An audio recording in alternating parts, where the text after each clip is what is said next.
before, and I just didn't pull the trigger on that one, so that's my mistake. And, luckily all of our guys, we made plenty of mistakes, but I'm going to be the first one to raise my hand and let them know that's on me. But I loved our execution in overtime. It was a grind. Both teams just, game slowed down. The pace wasn't really there, in overtime, but we just found a way to make those winning plays, come up with some big stops, much better execution down the stretch. Taylor, how would you describe the way that Ja just time and time again in the biggest moments comes up with the biggest plays when you guys need him most? Yeah, he's just relentless, and I'm just proud of him to do it from the start of the game to the end of the game. Obviously he can take over games in the fourth quarter. He's done that his career so far, but, he was taking over the game from the jump, both sides of the floor. I loved his defensive activity, urgency. He was executing the game plan, beautifully, and then had so many great looks. A couple turnovers. I know he's going to wish he had those back. We got to do a better job with some of our, play calls. That's on me a little bit.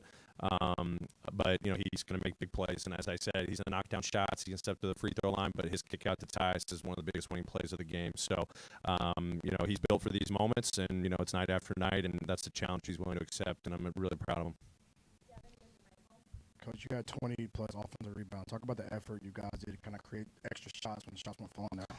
That's one of our strengths. We talked to the team at the beginning of the year, like we got to outrun teams. We still got to outchance teams, with the right discipline. I thought, they got loose on us in transition D. So we've got to have a better balance of our transition defense and our rebounding, offensively, excuse me. But, we'll knock down shots. So hopefully we're not relying on offensive rebounding as much. But it's multiple guys. It's not just Steven. I thought Santi did a great job. I think, Santi and Jitty both had 11 rebounds combined, number of on the offensive glass. BC, it's just creating extra possessions. It's the will to just try to win every possession, especially down the stretch. There was a couple of knockouts that really helped us. We basically got to the foul line late in the game because we were able to get offensive rebounds, so kill some clocks. So it's part of our DNA. Really proud of the guys who just kind of stick with it. Michael? Taylor, what does it say about, a guy like Tyus Jones you call him to come in that game, and in that moment, he just came right in and made that big shot for you. And then two, is there an update on Desmond Bain? Sure. Des just cramped at the end, and obviously credit to him and the performance staff. Get him ready to come back in, but we just felt like, hey, let's just be cautious here. We got a long season ahead of us. It was just cramping, nothing concerning. And Tyus is nicknamed Stones for a reason. Obviously we were juggling with some lineups down the stretch. Loved what we did. Playing John Tyus at times throughout the the meat of the game. But then that overtime stepping in, and I think one of the first touches he got was that wide open three. So proud of him to always stay ready. It's a credit to him. Prior to coaching Ja, had you ever seen somebody wipe a ball off of a backboard the way that he had that block in the Lakers game last year, and then he did the same thing again tonight? You've seen chase down blocks and all that, but I think the amount of ground that he covers, and then the, I guess you call altitude, how high he gets, is unreal. So I've definitely seen guys make some plays, but not to this level. And as I said, I think before the game, to some people, and when they've been asked about, his biggest area of growth is just his mentality defensively, coming out trying to just make those winning plays. I loved what he did, and then his reaction afterwards, calling that out a winning play.